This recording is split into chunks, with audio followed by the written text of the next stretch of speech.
Today on the show, how to address the sexual health needs of patients with cancer.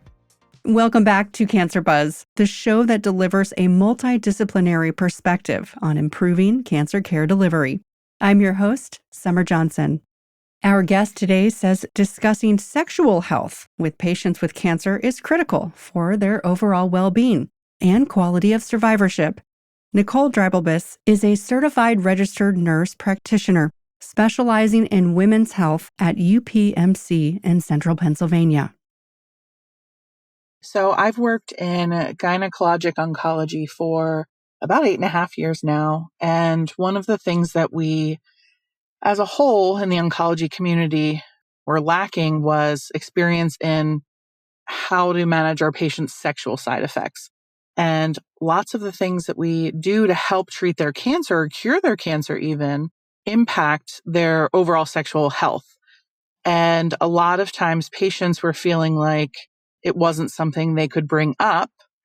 So we've really started to try to address that need in multiple facets. And one of the ways I was able to was to open a sexual health clinic for any cancer patient with a vulva who it didn't matter if they were in treatment, cured, or, just getting started, they were more than welcome to come in. And so my friend Jessie Dornay and I wrote this article for ACCC to kind of talk about our experience with helping our patients in this very sensitive topic for some.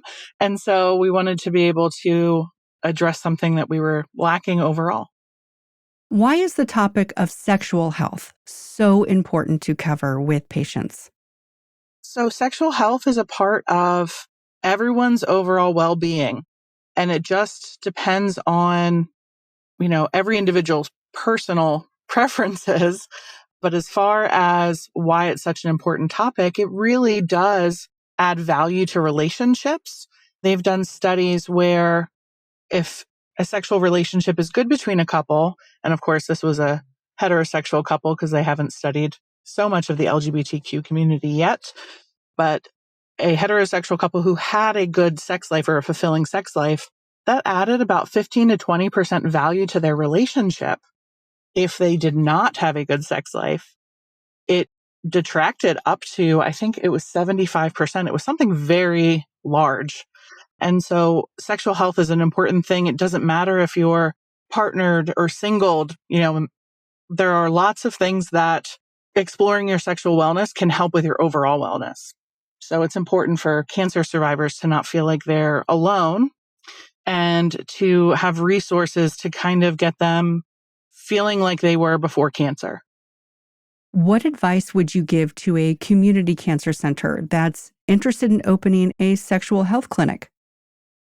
So I think that if there is at least one provider who is very passionate about it and is interested in doing it, there are a few programs that are out there that will help provide extra training. I was able to apply and be accepted into University of Michigan's sexual health education and counseling program. It's a certificate program.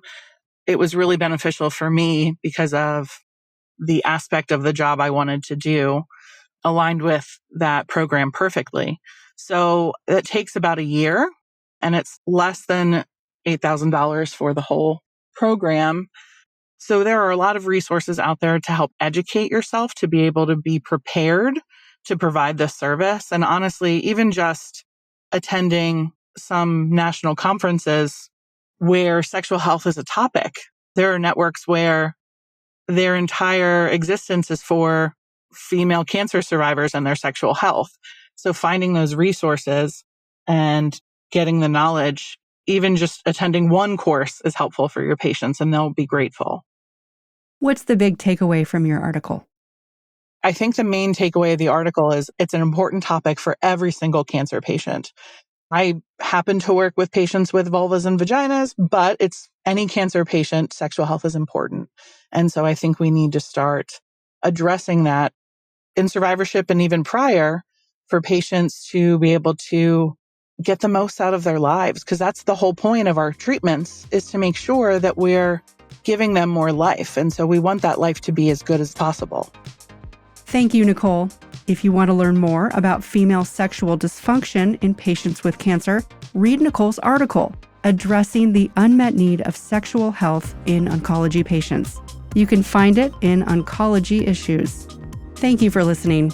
Until next time, for the Cancer Buzz team, this is Summer Johnson. This show is a resource of the Association of Cancer Care Centers.